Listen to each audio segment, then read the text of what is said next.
कैसे हो मेरे प्रिय। आज का संदेश बहुत खास है तुम्हारे लिए। आज तुम जिस समय से गुजर रहे हो, मैं तुम्हें उससे रूबरू कराने वाला हूँ। और मुझे अपना गुरु मानते हो तो रोना बंद करो। तुम रोते रोते मेरे सामने आते हो और अपनी पीड़ा व्यक्त करते हो। तुम्हें क्या लगता है मैं तुम्हें नहीं सुनता? तुम्हारे जीवन की पूरी किताब मेरे हाथ में है और मुझे बस पन्ना पलटना है। और जिस दिन पन्ना पलट दिया, उसी दिन तेरे भाग्य के द्वार खुल जाएंगे। तुम्हारे जैसे कई भक्त हैं जो मुझसे अत्यधिक प्रेम करते हैं और मैं भी तुम्हें दिल की गहराइयों से प्रेम करता हूँ। अभी तुम्हारे आसपास ग्रह नक्षत्रों के कारण परिस्थितियाँ तुम्हारे विपरीत चल रही है। मैं बस सही समय का इंतज़ार कर रहा हूँ, क्योंकि अगर अभी मैंने तुम्हारी इच्छाएं पूरी कर दी, फिर भी तुम समस्याओं से घिरे रहोगे, क्योंकि तुम्हारे पुराने कर्मों का हिसाब अभी पूरा नहीं हुआ। मुझे पता है तुम आर्थिक तनाव से गुजर रहे हो, अपने बच्चों के भविष्य को लेकर चिंतित रहते हो और ऐसे समय से गुजर रहे हो जब तुम्हारे अपने भी तुम्हारा साथ नहीं दे रही हैं। देखो, तुम इंसान को मूर्ख बना सकते हो, लेकिन ईश्वर को नहीं। और आज भले ही तुम नेक रास्ते पर चल रहे हो, लेकिन तुम भी जानते हो कि अतीत में तुमने कितने पाप किए हैं। देखो, तुम मासूम हो और तुम्हारी सबसे बड़ी कमजोरी यह है कि तुम चालाक लोगों पर भी भरोसा कर लेते हो, क्योंकि तुम्हारा दिल बहुत अच्छा। तुम हर किसी को अपनी नज़र से देखते हो, उन्हें अपना मान लेते हो, लेकिन इसी का वह गलत फ़ायदा उठाते हैं और पल भर में रिश्ते बदल देते हैं। लेकिन तुम हौसला रखो मेरे प्रिय, क्योंकि जो होता है अच्छे के लिए होता है। यह तो जिंदगी है, बिखरेगी भी निखरेगी भी, उलझेगी नहीं तो सुलझेगी कैसे। फिर तुमने चलना भी ठोकर से सीखा है, तो तुम्हें कोई कैसे गिरा सकता है।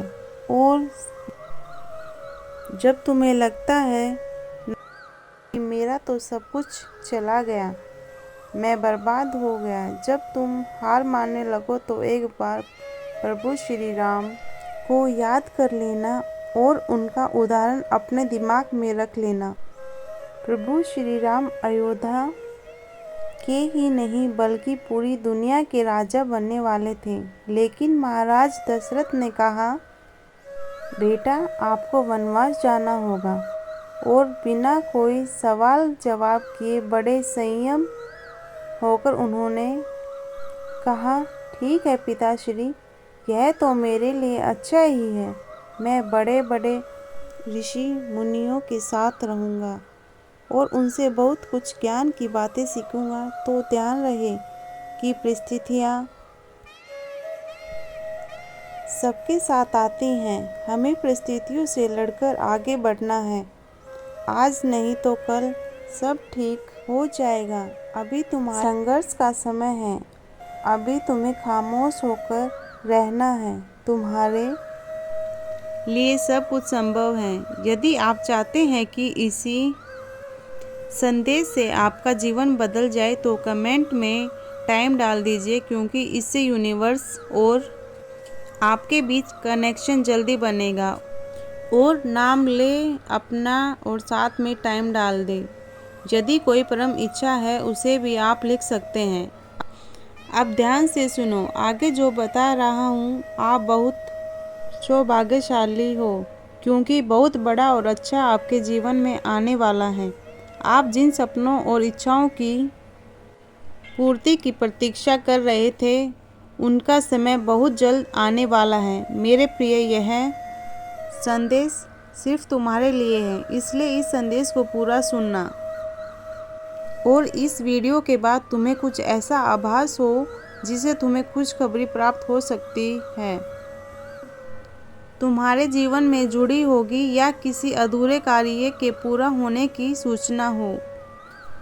अपने काफ़ी समय से जो मेहनत की है, जो प्रार्थना की है, उनका फल अब तुम्हें मिलने वाला है। कई बार हम जीवन में इतने उलझ जाते हैं कि हमें विश्वास नहीं होता कि हमारे अच्छे दिन भी आएंगे, लेकिन आपको भरोसा होगा और अपने मन में यह विश्वास लाना होगा कि यूनिवर्स तुम्हारे लिए कुछ अच्छा लेकर आएगा। यह खुशखबरी भारी तौर पर नहीं, बल्कि तुम्हें भीतर भी सकारात्मकता परिवर्तन लाएगी। बस तुम्हें खुद को यह समझाना है कि तुम उस खुशखबरी के लायक हो। जब आप किसी भी सफल व्यक्ति के बारे में सोचते हैं या किसी सफल व्यक्ति से मिलते हैं, तो आप भी सोचते हैं काश हम भी ऐसा बन पाते, या आप ऐसा सोचते हैं कि हम ऐसा कब बनेंगे, इस मुकाम पर कब पहुंचेंगे। देखो, मुकाम पर पहुंचना आसान नहीं होता। अभी सफल व्यक्ति की जड़ों में झांक कर देखना, उसके अतीत को देखना, क्या मिलेगा? अपमान, घबराहट, अकेलापन, इन सब के साथ एक ऐसी चीज़ भी ज़रूर दिखेगी जो आपने देखा हो, धैर्य। और इन सब को साथ लेकर वह आगे बढ़ा है, इसलिए आज वह सफल है। तो मैं तुम्हें यह क्यों बता रहा हूँ? क्योंकि तुम भी इन्हीं हालातों से गुजर चुके हो या अभी गुजर रहे हो। और याद रखो, इतना सब कुछ सहने के यह जो तुम्हारा धैर्य है ना, यही तुम्हें एक दिन सफल बनाएगा। अब मैं तुम्हें आशीर्वाद देना चाहता हूँ कि तुम जल्दी से अपने जीवन में सफल हो जाओ और साथ में अपने परिजनों को यह वीडियो शेयर करो। जय श्री राम।